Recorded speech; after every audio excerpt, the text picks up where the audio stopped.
Hello, everyone, and welcome to another Facebook Live with the City of Citrus Heights. I'm Nicole Baxter, Communications Officer, and today I have the pleasure of interviewing CHPD's own Chief Ron Lawrence.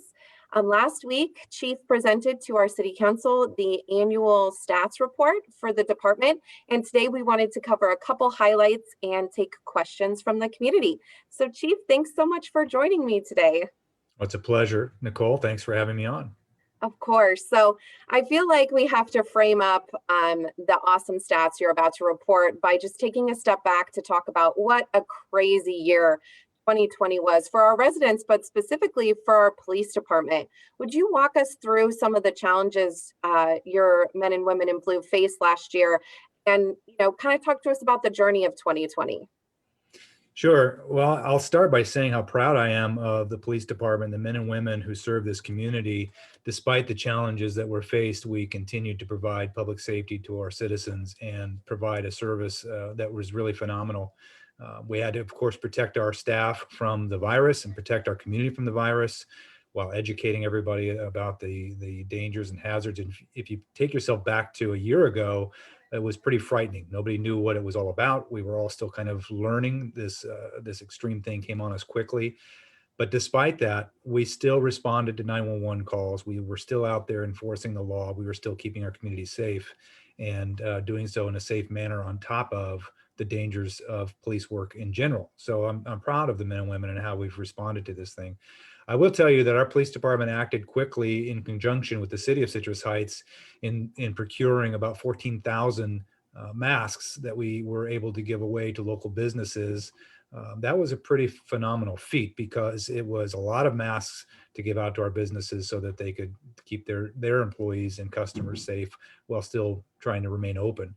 Unfortunately, a lot of businesses had to close because of the state orders, but our city here and our police department took very measured steps and very careful approaches to how we dealt with the pandemic. So very proud of how we responded. I'm proud of how our community responded. They did a great job of listening to us, and we really championed education over enforcement. That was a big deal for us. We know that locally here, our community would understand the perils and the dangers of the pandemic, and they didn't need the police department going out and adding salt to the wounds. So we did not take a very big enforcement approach. It was more education. Absolutely. Yeah. And we saw great results with that education over enforcement. I feel like it goes along with the theme that we had that we're all in this together.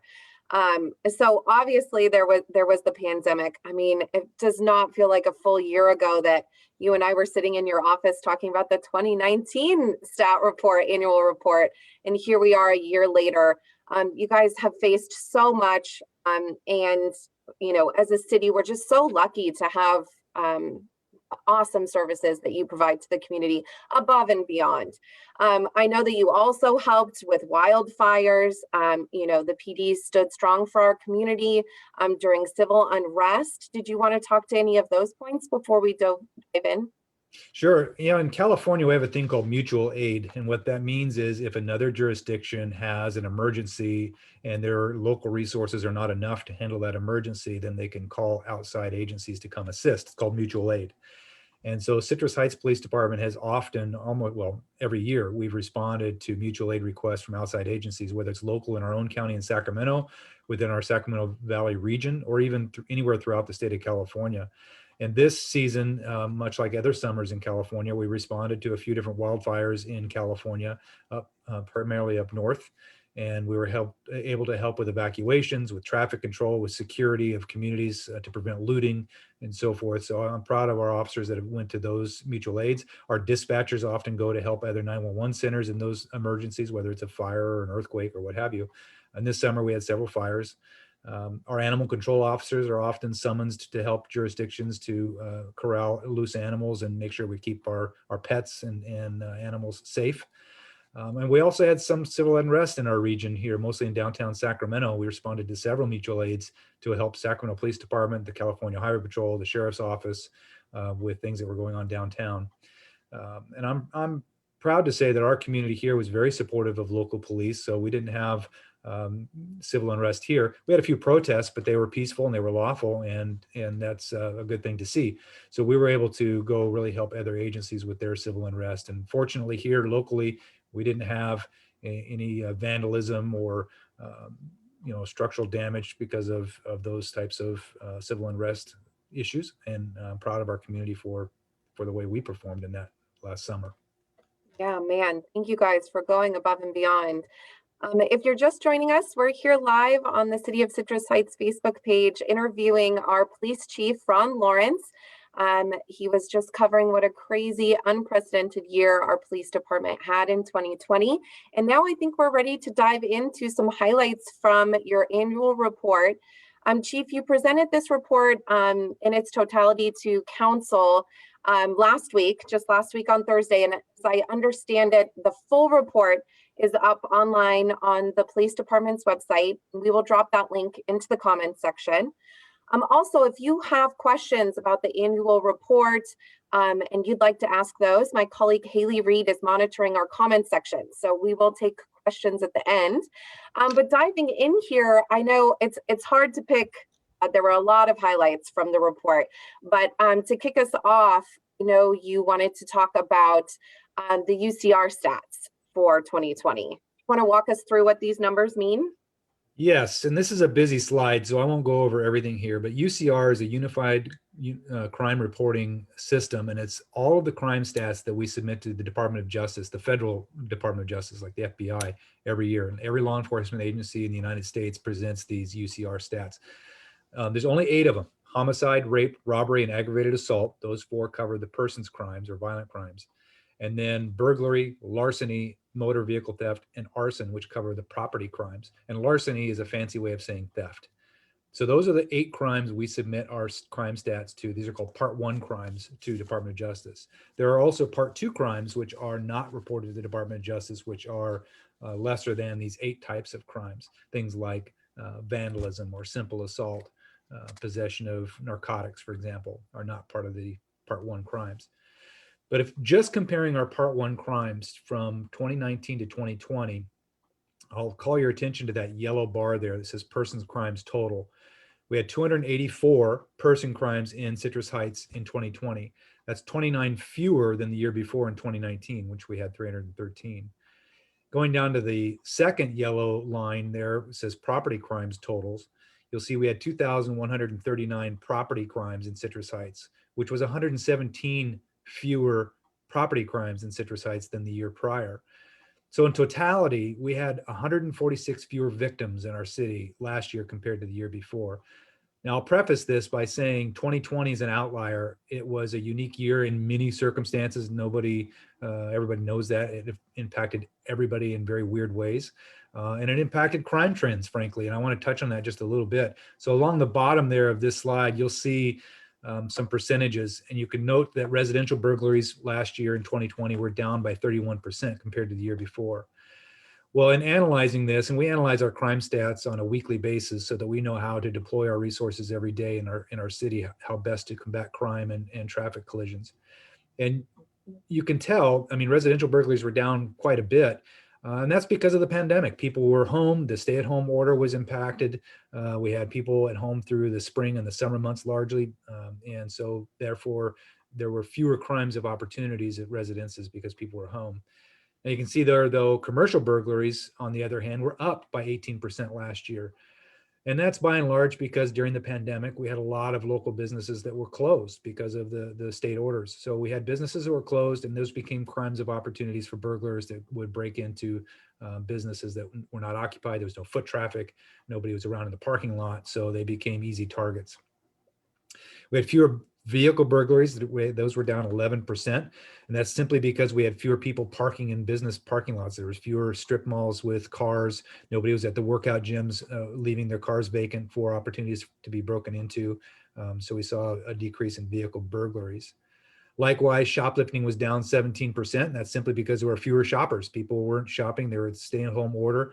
There were many businesses closed, as I mentioned, so shoplifting went down quite a bit. What is alarming to us is that vehicle parts and accessories kind of skyrocketed by 48%. And these are things like theft of a license plate or theft of gasoline from a car or rims or tires, accessories from a car. But mostly what we saw was an increase in catalytic converter thefts. Catalytic converter thefts went up quite a bit by an alarming rate, and 468%, in fact, in Citrus Heights. In 2020, we had an increase we had 205 catalytic converter thefts compared to the year prior, we only had 35. So that's an alarming increase. And what I would ask our public to do is to help us in this endeavor. If you see somebody underneath a car that's your neighbor's car and you know it's not your neighbor, call us. Or if you see somebody underneath your car and you know it's not a mechanic that you hired to do work on your car, call the police department so we can go out there and try to catch them. But you can also harden the target by doing things to your vehicle, like you can take it to an auto mechanic shop and have somebody weld brackets, and they weld the catalytic converter to your car. Makes it much less easy for thieves to steal. If you can't afford that, or you don't know a mechanic, at least park your car in a well-lit area. Park it near an entrance to a building where a lot of foot traffic, people are coming and going. These type of thieves are attracted to dark, unlit areas or not well-lit areas where they can kind of lurk in there, steal the catalytic converter unseen, and get out quickly. And they do this very quickly, by the way. They're pretty good at what they do. So park in a very well-lit area. The other thing that we would ask our community to consider is etching your VIN plate, your VIN, which is your vehicle identification number, and it's right on your vehicle registration, and it's also on the dashboard of your car. Have somebody etch that on your catalytic converter, that number, because that helps us in recovery. When we find these places that have these catalytic converters, we're actually able to identify the victim and get that back to you. So that's helpful. It also alerts the scrap yards, this is what the thieves do. They take these catalytic converters to scrap yards for the scrap metal, for the money, and it will alert the scrap yard people that this is potentially a stolen catalytic converter, and they can very easily match up the VIN to the person trying to sell the catalytic converter. So there's some things that our community can do to help in this endeavor. And I will tell you, from the law enforcement side, this is not unique to Citrus Heights. This is happening not only in our county of Sacramento, but it's happening in our region and throughout the entire state, particularly the Bay Area. So catalytic converter theft has been on the rise. It's hard for us to connect the dots, whether this is because of the pandemic or not. Hard to say. Anecdotally, it feels like it, but we have not been able to identify that trend necessarily. But I can tell you that last year we had a few people in custody for catalytic converter theft. The city of Rockland just arrested 2 thieves last weekend for catalytic converter theft. So we're pretty proactive about this. We are in our county in Sacramento working on coordinated efforts countywide to make sure we're helping other jurisdictions in identifying these thieves and getting people prosecuted. Yeah, well, great tips there, and very interesting to know that it's not unique to Citrus Heights, that it's a regional problem. So going back to some more of the stat highlights, I wanted to showcase the crime rate history since the inception of the Citrus Heights Police Department. I think you might have to take a little moment to brag here, Chief. These, as I understand it, these are the lowest crime rates we've seen since the inception. And I know that you've talked a lot about the pandemic's effects on crime against persons and property, but I think we need to underscore that these numbers are pretty incredible. Thank you. And I will brag here, not just about our police department and the brave men and women who serve this community, but to our community as well. Because in Citrus Heights, and I've said this many times, we don't police to this community, we police with this community. It's a partnership. And we need our partners out there in the community to help us, and you do. And so our residents, our businesses, and the police department, we're all one big team. And when it comes to fighting crime and lowering traffic collisions. So this slide here shows the entire history of your Citrus Heights Police Department. We incorporated in June of 2006. So there's a half a year there that's not on this slide, but you can see since 2007 on the far left all the way to the right in 2020, how we've been successful at driving down crime. This is a great indication of why having your local police department focused on local crime and local issues is wildly successful, because it's a real quick snapshot there to see how good our partnerships in our community is at bringing down crime. And yes, the last 3 years since 2018 have been historic lows in Citrus Heights for crime, our crime rates. And proud to say that that's where we're at. And this is the type of thing that changes the reputation of a community. Citrus Heights deserves to be proud of who we are as a city, and our community should be proud that we've driven down crime like this. Now, that's not to say that we are okay with that amount of crime that we had in 2020, but it is a great indication of we're in the right direction, and this trend is trending in a good way. Absolutely. So moving on to another set of interesting numbers, the traffic statistics. I thought this slide in particular was really striking. And I know that there's only so much a police department can do. Accidents are just that, they're accidents. They're not planned. But I know that your department has worked really hard, especially on DUI enforcement and speeding enforcement. Did you want to talk to us a little bit about what this slide means and what it means for the traffic team? Sure.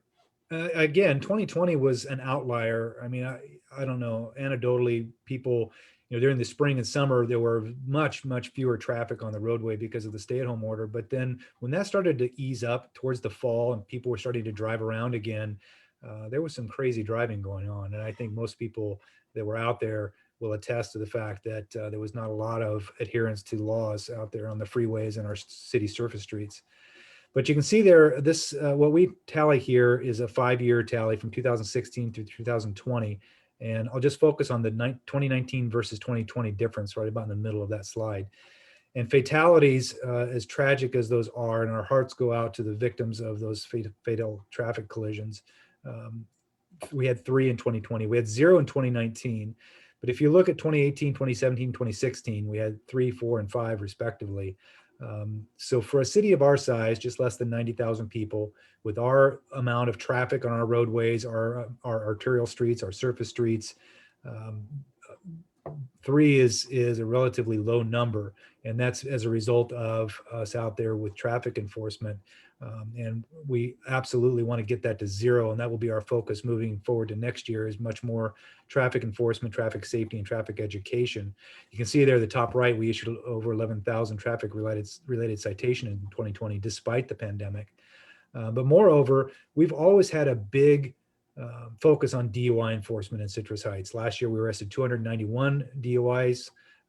We had 80 DUI related collisions, and we've secured a grant for traffic safety and DUI enforcement.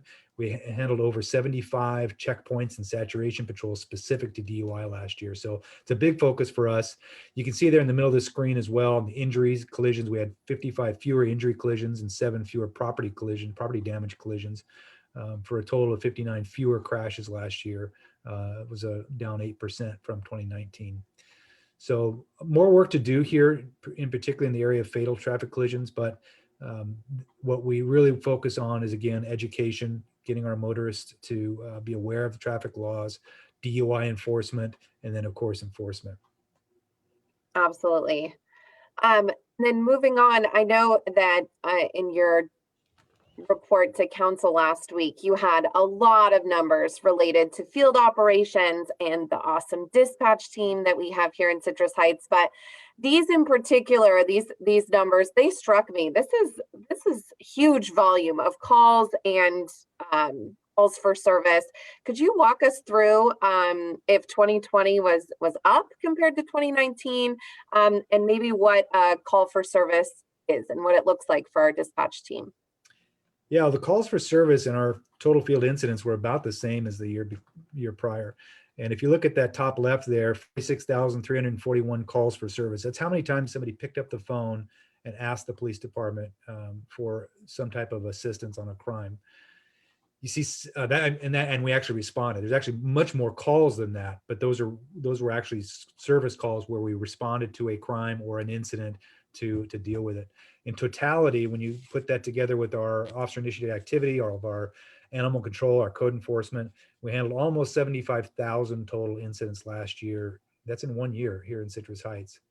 Now, when you look at the calls for service and the 46,000, compare that to actual calls coming in, our 911 center, our dispatchers handled 143,600 incoming for help. Now, some of those are the same incidents. You might have one crash that generates 15 calls for service. And I want you to know, our dispatchers do an amazing job. I mean, if you've ever been in there, there's only a handful of people, sometimes between 2 and 4 people only, handling calls for service and dispatching our resources for emergency resources. And sometimes when people call the 911 center, they're calling in the middle of 1, 2, or 3 crises going on at the same time. We might have a crash, we might have a bank robbery, we might have a burglary in progress, we might have a sexual assault going on. There might be some more combination of things going on. And so our dispatchers are very highly trained at trying to be very succinct at getting the exact information we need.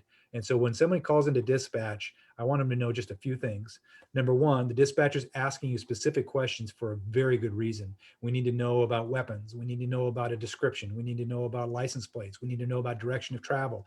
They're going to be asking all kinds of questions. And when the callers call in, sometimes they're very emotional and they want to say what's going on right in front of them.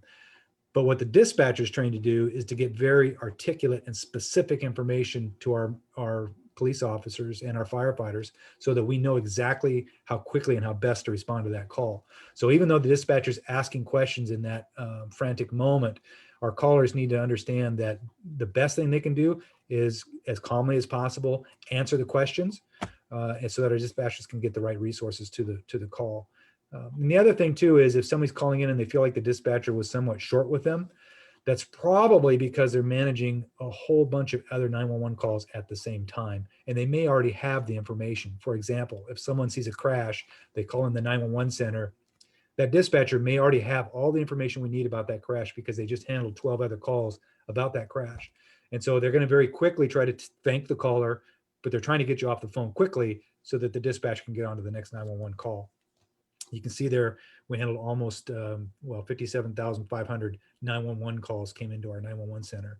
And if you're only 2 or 3 dispatchers in there handling that volume of calls, you can imagine that that's an extremely busy environment. Absolutely. Yeah. I had the benefit pre-COVID of taking a quick tour and I was overwhelmed by that dispatch center. I mean, talk about being able to multitask and stay focused really with residents in a time of need. I'm blown away by that service. And as am I. And in fact, I'll share with you that our dispatchers handle, there's a mandate that we answer 911 calls in 15 seconds or less, 90% of the time or better.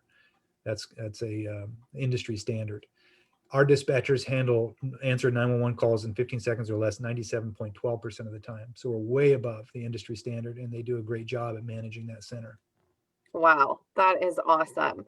Well, thank you to everyone who's joining us. If you're just popping in, we are live with Police Chief Ron Lawrence. We are reviewing the 2020 annual report for the Citrus Heights Police Department, and we are headed into our last few highlights from the crime stats report. And then we will be inviting my colleague Haley Reed on the screen to field some community questions. So if you have questions for Chief Lawrence related to the annual report, please go ahead and drop them into the comments section and we'll get to as many as we can. So Chief, moving into some of the last few highlights from your annual report, which by the way is online, and we'll drop a link to that in the comment section. I know that you wanted to talk about 2 programs that are really special to our police department, the Navigator program and the Housing Inspection Unit. So walk us through maybe what those 2 programs provide and some of the highlights for 2020. Yeah, I'll start with homelessness because that's a big deal in Citrus Heights, as is everywhere in California. Every community in our state has experienced an explosion of homelessness over the past 5 to 10 years, and it seems to have grown exponentially. So our community is not immune to this, but you can talk to any community in the state. And I talk to police chiefs and sheriffs up and down our state, and every community is impacted by homelessness. And frankly, as much as some of the state politicians might lead you to believe that it's a statewide issue and they're going to fix it, it's really left to the local jurisdictions to address for the most part. I mean, funding from the state would be helpful, but I think that each jurisdiction is unique, and it's important that we have a local response to a lot of these homelessness issues.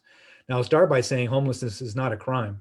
And so if you have a homeless population, if it's not crime related, they're not committing a crime, it's really challenging for us as a police department to go do what we do best, which is fight crime.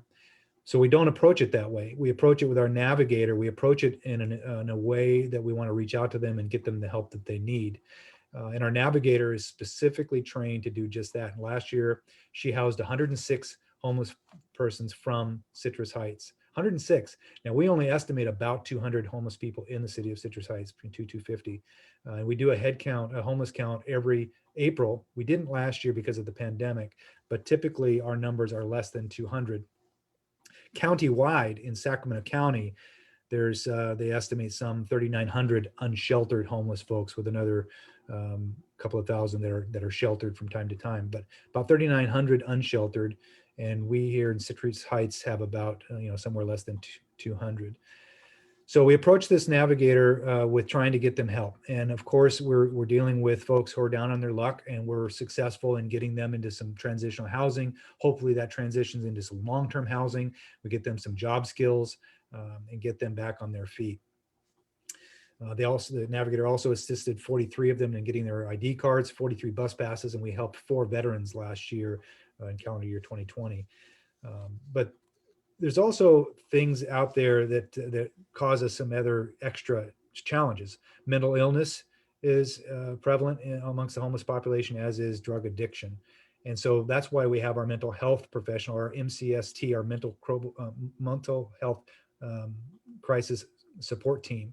And this is a social service mental health professional who rides with our police officer 4 days a week. And if we have a mental health call in our city, she will respond with that specially trained police officer to try to deal with that crisis. We handled 248 of those referrals last year. And it's not just a go handle the call and leave. It's go handle the call, try to get that individual the help that they need, get them right into the right program, whether it's drug addiction or mental illness or transitional housing or job training, job skills, whatever it is that person needs. It's kind of a wraparound service. And it's been a real successful program. And I'm very proud of our Kathy is her name, our MCST professional that rides with us, and she's done a great job with that. That's wonderful. I know that the Navigator program is so unique. I love the approach. I know it's a tricky situation addressing homelessness, but to house 106 people, that is truly amazing. I know another program that we talked about last year when we were looking at our 2019 crime stats report, was the rental housing inspection unit. And I'd love for you to talk through that unique program and the impacts that's had here in Citrus Heights. Yeah, that's been a great program, new program. You can see there on this slide, the top right, there were 534 housing units that were discovered, over 1,500 violations.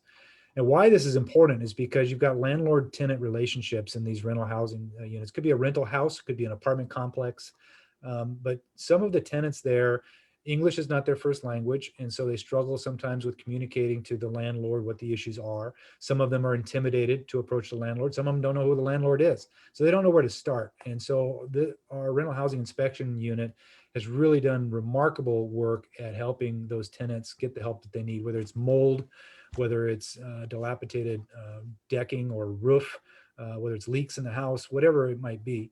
And moreover, we've had a great success in dealing with the landlords as well, because sometimes they don't know what's going on. And so this allows us the opportunity to kind of bring those two parties together, make sure that our apartment complexes and our rental housing stock is the best it can be in Citrus Heights, and that we're fixing those code enforcement violations that are out there and making sure that we have healthy, clean living conditions for our tenants. So great program, very successful, and glad to see that continues to be as good as it is. Yeah, absolutely. I mean, I love a good visual, and these before and after pics, I know that there's more like this. They're so striking, and what it means in the community to have a partner really in talking with landlords and improving these violations. I know that's huge for so many that live here in Citrus Heights. As Yeah, I mentioned, if I may interrupt there, those photos probably are not rentals. Those I don't know if those are rentals or if those actually okay. those are just code enforcement. That shows the before and after of our other code enforcement officers to do a great job of making sure that people aren't running junkyards or hoarder houses out of our community in our community. Yeah, absolutely. Well, I know that it was hard to whittle down the highlights from this year's annual report. So, if anyone is interested in viewing the report in its entirety, it is online on the Citrus Heights Police Department website, and we will link to that if we have not already in the comment section.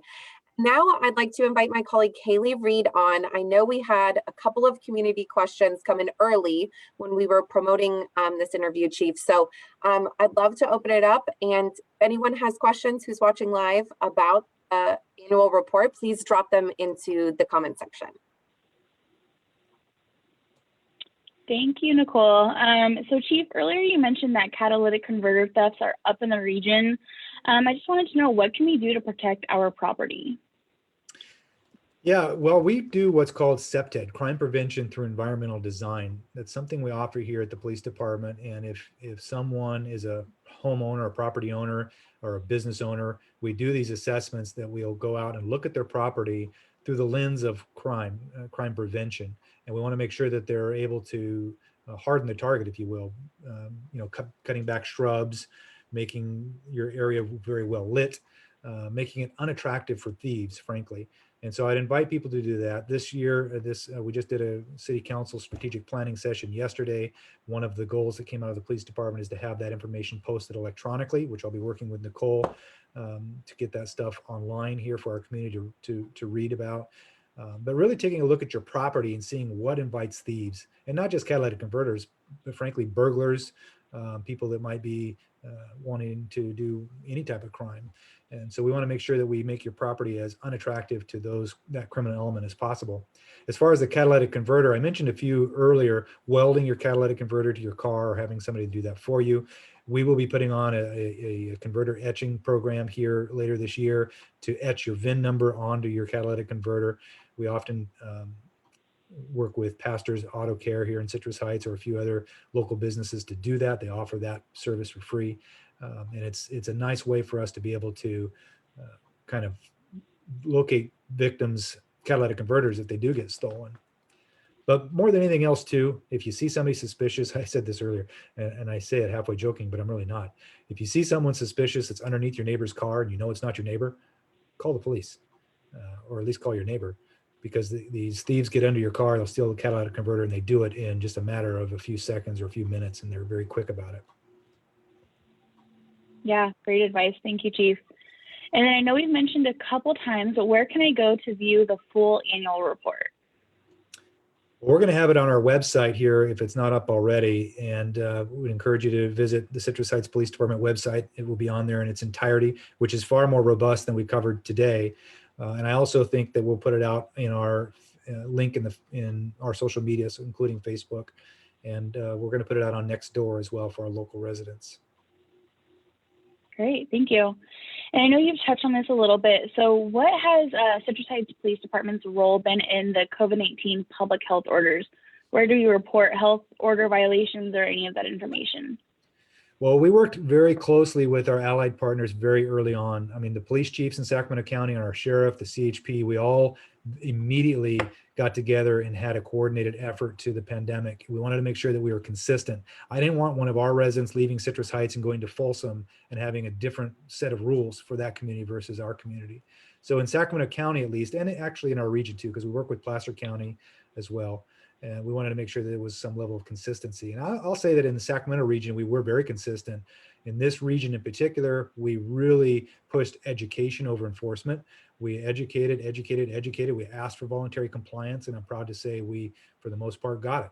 There were a few occasions where people had to be reminded, but we didn't want the police department to be the enforcement of wearing masks. We really wanted people to make adult decisions and make sure that we were all working together as a community to keep each other safe, if for nothing else, out of a matter of respecting one another. And I'm proud to say that in our community, in our region, we were very successful at that. And you know, it's kudos to our community for doing that. And two, we invited our businesses, if they had a mask mandate for customers entering their business, if they had a customer that refused, they could certainly call the police, but hopefully it didn't come to that. We wanted businesses and customers to really be more cooperative with one another. And that's why we procured several thousands of masks that we gave out to our local businesses early on, which they could give away to customers or give to their employees as a part of our response to this. Yeah, great. Thank you guys so much for all that you do. And I don't have any questions in the comment section, so I think that's it, Nicole. All right, I will just add 2 cents there. If you see a public health order violation, we just recently moved into the red tier in Sacramento County as of yesterday, but continue to report those violations through the county's 311 service, and they'll route the information to the appropriate place from there. So we're still directing any order violations to go through the county level. So Chief, we've covered a lot today, and I wanted to see if you had any closing thoughts. I know that those of us here who've been, dialed into Citrus Heights, I know we're facing a lean budget in the foreseeable future. And I just wanted you to have the opportunity to talk about what that means for the police department. I know you have an amazing commitment to customer service and particularly emergency response. So if you wanted to close with thoughts on that and anything else as we look back at 2020, I'd love that. Well, that's our number one objective. That's our mission, is to keep this community safe, and we're going to do that. And so our police department, our brave men and women that do a very dangerous job day in and day out, will continue to respond to 911 calls, and we're going to make sure that our core services are adequately staffed so that we can respond to those 911 calls and keep our community safe. That includes our 911 center, our officers that are responding in the field. And we want to make sure that our community has that confidence that we're still there. Our police department, even though we might be facing a lean budget year, we're going to make sure that those core services are maintained. There are other units that have had to be suspended. Youth and Family Services, for example, our Special Investigations unit has been suspended, and we oftentimes take a motor officer and augment patrol. But we're still going to 911 calls, and we're still going to respond to patrol calls to make sure that our community remains safe. Wonderful. Yeah. And I know that your commitment to the quality of the services provided is really unwavering. Any other thoughts as you reflect on 2020 and we head into this next year? Well, I just want to thank our community one last time. I mentioned this before. It's a partnership. And in Citrus Heights, there's 18,000 law enforcement agencies in the United States and some 850,000 peace officers. Here in California, we've got about 550 law enforcement agencies with police agencies, sheriff's office, different state agencies, and some 85,000 peace officers. And every community is uniquely different. Every community, police department, and their community has a different relationship. Here in Citrus Heights, it's pretty special. We work together. We work together as a team. It's always been that way, and we're proud of that relationship, and we want to maintain that. So I want to thank our residents, our businesses, for always supporting your local police department, and in turn, we're there to support you. It's a two-way street, and we're in this together. That's wonderful. Awesome closing thoughts. Well, if you joined us towards the end of this interview, we will be sharing a recording on both channels, the city's pages, as well as the police departments. Thank you to everyone who tuned in. Thank you to Haley for fielding live comments. And absolutely, thank you, Chief, for your time today and for reporting out on that annual report. I look forward to more updates and collaboration. All right. Thanks, Nicole. All right. Bye-bye. Bye now.